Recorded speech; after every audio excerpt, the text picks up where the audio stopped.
Are you a fan of Halo and the Flood? Well, this has nothing to do with that, but it sure reminds me of it. The story of Midwest Angelica takes place in the year that reminds us of Billy Mays. It's 1999, 1999, 1999, 1999. That's right, 1999. The official description for Midwest Angelica reads, "In the year 1999, a corpse descends from the cosmos, right into your backyard." This terrifies me deeply because I also have a backyard. So if you're into cosmic and analog horror, then I've got something for you.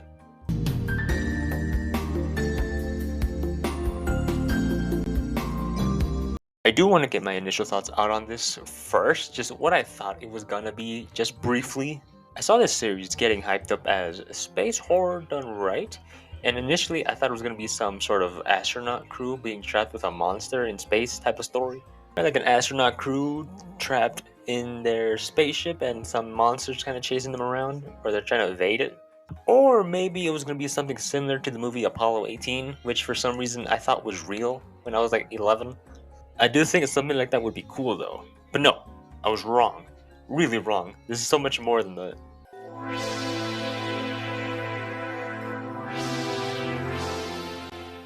The Midwest Angelica story starts off with an old commercial for Midwest Angelica, which is being presented as a movie, as it seems.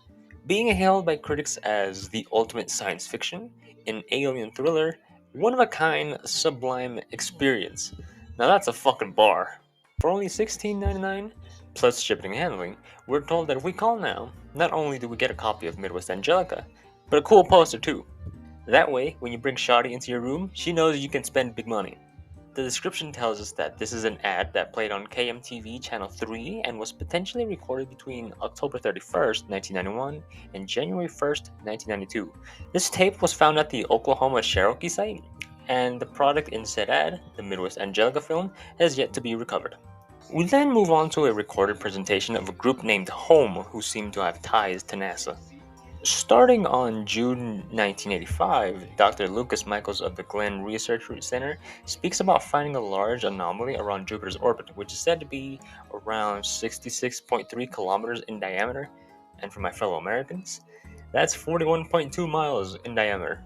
November 1985, 5 months later, the object that's being studied is nicknamed AZ001, is believed to have been holding life, but not the way you think. It's believed that AZ001 itself is, or at least was, alive. I'll be honest, I might just call it AZ just for fucking easiness.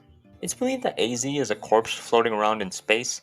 Then we move 2 years forward to March 1987. AZ's trajectory has been calculated to reach Earth's orbit in 1989. Due to AZ's existence and its implications, NASA formed a group we now know as HOME, which stands for Heavenly Operation and Material Examination, which is located at Newport, Nebraska. Their goal? To study AZ and to hopefully make contact with AZ in 1999. And a big decision that was made, however, is to hide the existence of AZ from the public, which sounds a lot like NASA. Dr. Michaels tells us that he had been chosen as one of the lead positions at home. Then we're told that in 1989, Dr. Michaels went missing and his location is unknown. Fast forward to August 1995, Dr. Ray O'Connor, head of the psychological contamination research at home, tells us that AZ has been found to emit brainwaves similar to those that are found in deep sleep within humans. We're told that the psychological research became vital to understanding AZ's nature. Going into January 1999, the expected year of contact for home, we're told that on the 1st of January, AZ entered HEO, or a high Earth orbit, at 9:32 p.m. Footage of AZ passing by our moon is seen. Then on the 13th at 3:23 a.m., AZ entered LEO, in which that means low Earth orbit, which close-up photos were taken. And I know what you're thinking. Yes, ladies, I am a Leo. 3 days later, at 1:26 a.m., a large portion of AZ was determined to have separated itself from the body, and that is now labeled AZ001 Alpha. Then, AZ Alpha entered the atmosphere and was confirmed at 3:52 a.m. to have landed in Nebraska, conveniently where home is located. Classified footage taken on January 16, 1999 at 5:25 a.m. shows us an investigation squad confront the object itself. We then see what is presumably AZ Alpha on fire, a shot of a hazmat suit guy barbecuing, and one of the squad members seemingly melting with something coming out of his helmet soon after that. This is where the home presentation recording ends. Now, the tape is believed to have been created between April and July of 1999, with further beliefs of it being used internally at home and NASA for assessments of AZ. The tape is said to have been found in the Grand Forks Technical College rubble. I'm not gonna lie though, I actually really like the shot of the dude melting, as fucked up as that sounds. Throughout the ending of the classified footage, you can hear the victim screaming, but the dude, just before the guy melts, I swear to God, I can hear something like, please don't die, please don't die, please don't die. Like, it's like he knew he was gonna die, but he's trying to stop it. Like, I don't know. I knew I was watching this without headphones, so I was probably hearing shit. But if I'm right, that's a great fucking touch. If I'm wrong, that's funny. Our next video is just an infomercial calling for the residents' attention of several counties to consult their doctors due to potential exposure to an experimental pesticide, with effects of insomnia, somnambulism, strange or uncomfortable dreams, and great sleep problems. I quite literally just named about 77% of all my problems right there in that little list. This is being issued for critical information on the pesticide's potential for public safety, with the infomercial glitching out at the end. Description says that this footage is believed to have been from around 1995 and no pesticide tests were found in these areas that year. Now on to Starfield Ranch on January 16, 1999 at about 4:31 a.m. Rancher Avery Jones is waking up by his barking dogs, with his son Colin following and recording thereafter. We can see them outside at the ranch prairie, unknowing of what happened to their dog Rocky. We're then told that several minutes of the film are degraded and select few frames are viewable, with a small clip of Avery also being available to be seen. Colin then makes his way back inside his home, and another shot of this entity can be seen. And making his way back outside, Colin captures a really good view of what may be the entity itself. Then, at 5:42 a.m., we can hear Colin either choking or vomiting something out, and it's here where he presumably dies. Another shot of the entity is shown, and the word of family is on screen. The footage then skips to a month later, showing the date of February 17, 1999, and it ends here. Home HQ had recovered the tape from the ranch along with files on the Jones family, with little being known about the ranch itself. Files say that it's unknown how the camera operated for that long as well, and this entity was most likely AZ Alpha itself. Coordinates that are at the beginning of the video take you to Nebraska, with Starfield Ranch just being the landing spot. However, moving on to the next one, we see classified material of the Home Xenobiology Research Group, a division within Home. This footage tells us the Xenobiology Division has updates on the contagion that landed on January 16. They took some samples of the contagion and injected them into deer and coyotes, which produced minimal to no mutations in these animals. However, they injected it into onions and uncovered its effects on organism cells, in which we are shown microscopic views of these cells. This results in findings that the contagion has some sort of intelligence to it, and because of that, it's determined as dangerous to the human population and should be destroyed on sight. This is now codenamed Starkill. The tape we're shown is said to have been found in a barricaded room at the abandoned Red Oaks Veterinary Clinic. The contagion is said to not have been discovered in any form as well. An incident report tape follows this, and we're given a timeline of events. January 28, 1999, 11:24 a.m. Dr. Andrew Evans returns to the Alpha Chunk for further analysis. We're then given a couple of photos along with audio from Dr. Evans in the field. 12:17 p.m. Dr. Evans returns to the lab at Home HQ. A scenario recreation is shown to us, which shows Dr. Evans arriving at the lab and what he did. We see footage of him and Dr. O'Connor, like we mentioned prior, talking about the lack of data they have for the received chunk. 12:35 p.m. Dr. Evans shows unusual behavior, which is first noted within the scenario recreation.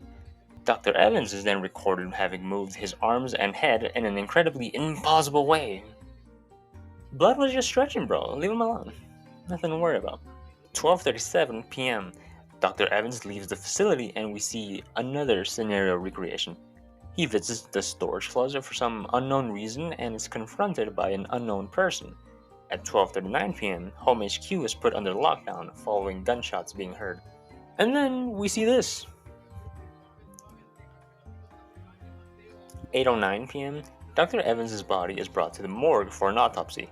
We're then shown x-rays of Dr. Evans's body, and the report concludes that Dr. Evans' death is ruled as an assassination by a third party, although much is left unknown. Following the incident, Dr. O'Connor had disappeared and hasn't been heard from since, and a follow-up investigation found that a sample of AZ had gone missing. This is where the report ends. This incident is believed to be the reason why Holm has not been able to study AZ safely. This tape was reportedly found in an underground bunker 12 miles from Lincoln, Nebraska, with a wall having a painted logo similar but not identical to the Home HQ logo. The most important unusual behavior that was shown by Dr. Evans is his interaction with a water cooler, which took longer than normal. We're then taken to a public access program schedule from January 30, 1999. A community bulletin about an invitation from the Long Pine Midwest Church for their weekly service is shown, which also states that this will be televised for those unable to attend. The church also gives a thank you to everyone who volunteered, and within the list of names, we see Ray O'Connor, our missing doctor. Given the January 30 date, the broadcast was believed to have been shown during the week of January 25, 1999, and was found alongside another cassette in the collapsed remains of a house in Stewart, Nebraska. You know what else happened during that week? Our prior events of Doctors Evans and O'Connor, where Evans died and O'Connor went missing. The church's gratitude extension is for the upcoming weekend where O'Connor is going to be, which means that this may have been where Dr. O'Connor was last seen. And I have a small theory that I want to get out to you just really quickly. I'm obviously making notes as I'm going along watching these videos, and here are my thoughts at this point in time. Alright, this might be a little stupid, but Dr. O'Connor is depicted as a blue dot during the scenario recreation. Dr. Evans had gone into the field to collect a sample of AZ in which you can hear Dr. Evans coughing during the audio in the tape recording.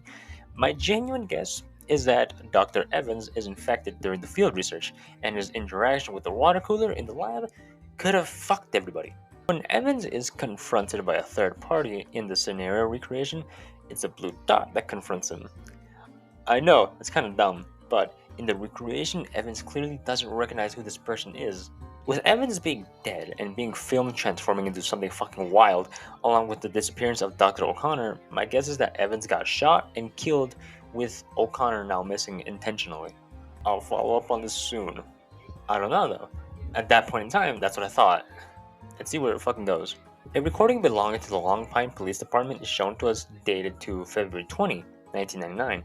Officers Sam Page and Andrew Webster documented activities on February 11 and the 12th, and it's revealed that both officers would be killed in the line of duty on February 12. February 8, 1999, 12:03 a.m., a missing persons PSA airs on KMNE TV, which shows us the names of the other volunteers that were alongside Ray O'Connor at the church, right, the ones that had been mentioned in the community bulletin. That's who.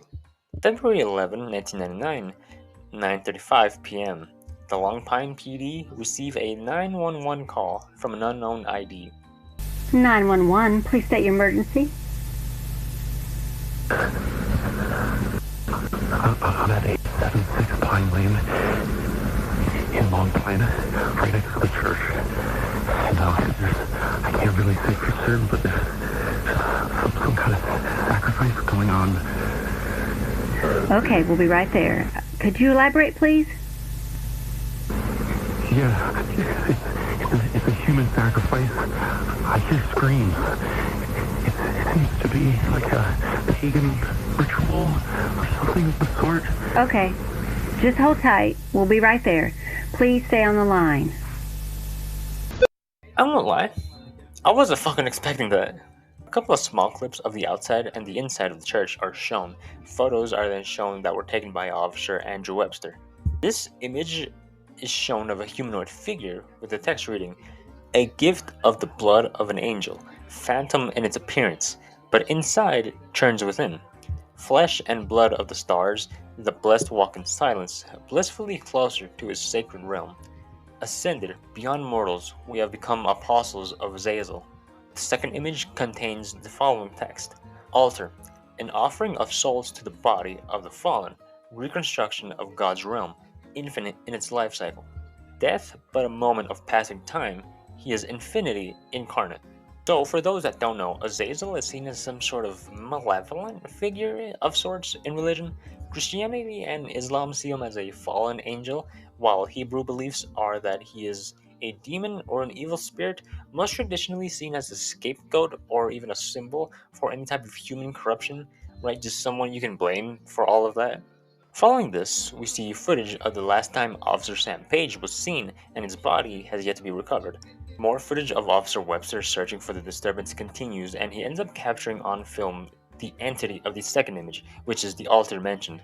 We're told Officer Webster is shown to believe that he may be followed by someone as he walks through the woods. He encounters someone that may have attacked him. It's believed that he attacked him. You're pretty sure, yeah. That someone, though, has yet to be identified. A redacted explanation of how Officer Webster's body was found is shown, and the cause of death remains unknown. Shortly after this, military personnel found the body and footage along with it, and CIA themselves took control of the immediate area. This tape we're shown is the second tape found in the collapsed house mentioned earlier. The description mentions that most buildings in the Long Pine ruins had been destroyed with an unknown large crater found near the site of the church. My theories on O'Connor killing Evans continue here though. I personally believe that Dr. O'Connor was infected during his interactions with Dr. Evans at the lab, but he must have been infected at like a slower rate. After seeing the Azazel video that we were just on, my theory changed slightly though. O'Connor may have gotten someone to kill Evans. I still think O'Connor was involved in the death, but he may not have been the one that did it. However, I fully believe this person who confronted Officer Webster was Ray O'Connor himself. If this is actually him, it seems that O'Connor may be actually able to take on a different form, which is insane. The finale of Act 1 is here. Classified material of the Xenobiology Research Division is shown again. We're shown observed stages of the Starkill infestation as of February 23, 1999. Stage 1, Sustenance Hunt. Starkill consumes the largest biomass it can get to sustain it for the following stages. Stage 2, Intelligence Accumulation. Starkill searches and targets the most intelligent species available. Stage 3, Self-Replication. The Starkill is now able to form enough biomass to create novel entities of itself using structural hubs. These hubs include the altars that we saw, which create smaller life forms of itself, and include temples, which produce bigger life forms of itself. A fourth stage is hypothesized based on critical mass calculations, however, it's unknown what will happen in this possible fourth stage. So basically, it's found out to be a hive mind. And finally, we're given an image of the US map with what may be locations of these hubs. This tape is recovered from what might have been a home HQ convoy on US Route 183. It's said that based on the February 23, 1999 date, that this may be the last documented material from the original home group themselves. With all that being said and done though, we conclude Act 1 of this series with a total of 9 videos so far, and it's been really interesting for me at least. I genuinely was not expecting to really get into it, not gonna lie.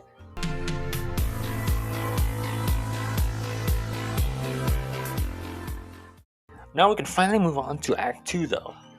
Act 2 has only just started as of late 2023, so we don't really have a whole lot to talk about just yet, but we can still get into everything that we do have. Act 2 begins with a top secret footage of Home Delta that introduced us to Operation Homebound. Footage beginning on April 13, 1999 shows us these Deathbringers. Then we're told that Home HQ has been completely assimilated and that at 12:01 AM, Home HQ got fucking Obama droned. We see the spider-like entity start to react to this, before quite literally getting obliterated. 12:03 AM, ground forces raid the Long Pine altar and obliterate it as well. The Jones family was giga-tracked and was located to what might have been Garden County, Nebraska. We then see the entity there being obliterated. 12:10 AM, orbital bombardment of Alpha Chunk and Starfield Ranch starts. And if this isn't US military propaganda, then I don't know what is, because that shit was cool. You're not immune to propaganda. We're told that the Starkill threat has been, you guessed it, obliterated. A top secret classification broadcast dated to April 14, 1999 starts that's headed by Home Delta, US Department of Defense, and NASA. General G.C. Piso is then shown on screen giving a report to the Secretary of Defense as requested by someone named Admiral Nero, whose name is shown at the beginning of the tapes as having approved them for select viewing. General Piso reports that all known traces of Starkill have been eliminated, and that Home Delta has researched a hypothesis on a potential origin for AZ, and another potential origin of AZ visiting Earth in the past. Throughout written history, various cultures and religion had described an apocalyptic event where a violent force would bring civilization to an end. The biggest example I could think of this would be the Great Flood, which was mentioned. Research believes these accounts of apocalyptic events are a result of AZ visiting Earth, and it's been doing so in cycles, but much is unknown. General Piso claims that the cycle has been ended by the US military. However, what we do know is that the cycle of destruction and violence has finally been brought to an end with the might of the United States military. We may even have stopped the power of God himself with just a fraction of our military capabilities. That fucking line was crazy, but I fucking love it. That shit goes hard. And then, all of a sudden, this happens. You lurked among the shadows as you played your hand. I'm fully aware. You may try to kill me now, but none of the man speaking in front of this community right now is actually a death row inmate scheduled for execution. I too am playing your game, Nero, and I'm prepared. The person giving the report was only posing as General Garrett C. Piso, and this man was a death row inmate named Isaac Dune. General Piso's location is unknown though.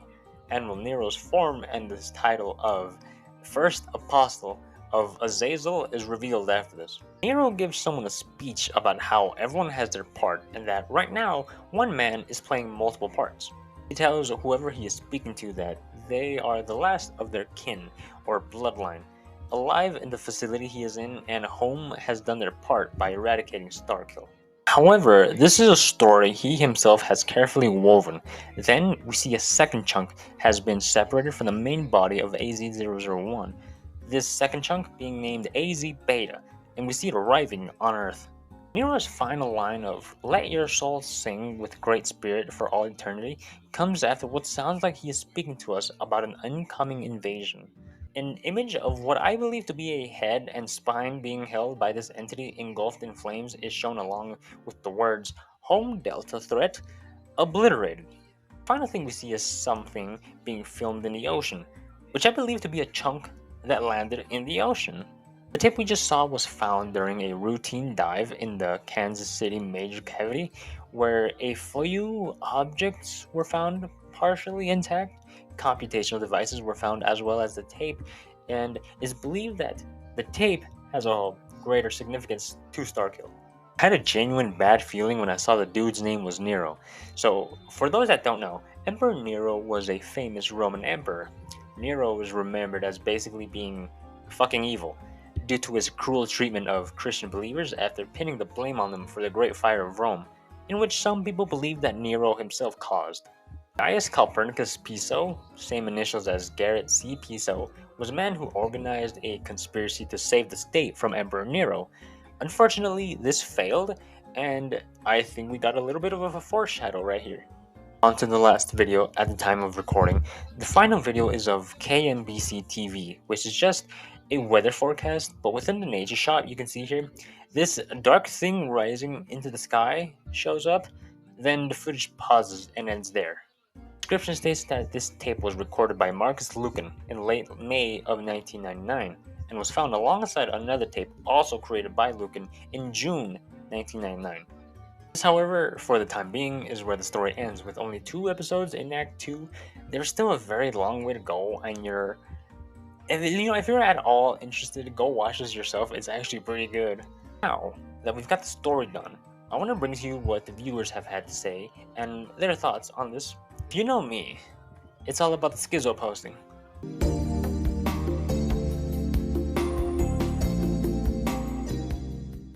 Dr. Lucas Michaels defected from home and created the Midwest Angelica VHS movie to leak info on AZ-001. Dr. Michaels is one of 2 missing doctors in the story so far. We know Dr. O'Connor suffered a terrible fate, but we don't know about Dr. Michaels yet. The advertisement for the Midwest Angelica movie very eerily and creepily predicts the events within the story about 7 years prior to them actually happening, right? Alien threat, body from the cosmos, biblical proportions. This is literally everything that's happened so far. We also don't know why Dr. Michaels is gone, but we do know that he was one of the heads at home. Who knows what he saw, genuinely, and what he knows. And if I can keep it a buck 50 with you, I genuinely think he's gonna come back. This series is actually just showing the events of the movie.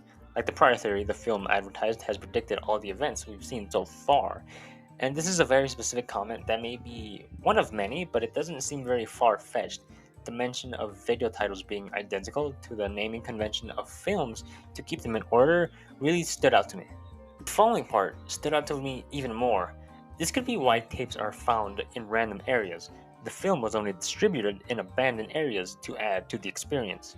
Another comment adds to this theory, saying that the film may have only been distributed and sold locally, while also adding to the reason no one can find what the film is talking about is because it's fictional. This helps the whole idea of unknown pesticides and the Starkill contagion not being known by the founders of the tapes. The Angelica has taken over the world already, and all research being done is by those who were already assimilated. This could be true, and to me it makes sense. This might explain why AZ decided to land in close proximity to those who were studying it, right home in Nebraska, AZ landing in Nebraska, yeah. Comments suggest that AZ was able to induce a psychological influence the moment it was captured on screen. This may explain why there is a psychological research division. This psychological influence may be the cause for many sleep problems that were reported by Home in the bulletin video. The comments suggest that this is why victims tend to stay still before their demise. We can see the first hazmat guy, the cow in Starfield, and Officer Page's last appearance. It may have some sort of control on its victims, which might be confirmed if we can somehow confirm that this right here is O'Connor, and what the fuck is happening to Admiral Nero to become this way? He genuinely seems to be corrupted. AZ is Azazel. First, this just starts from the fact that the body was named AZ, and the first two letters of Azazel are AZ. However, we can go deeper than that.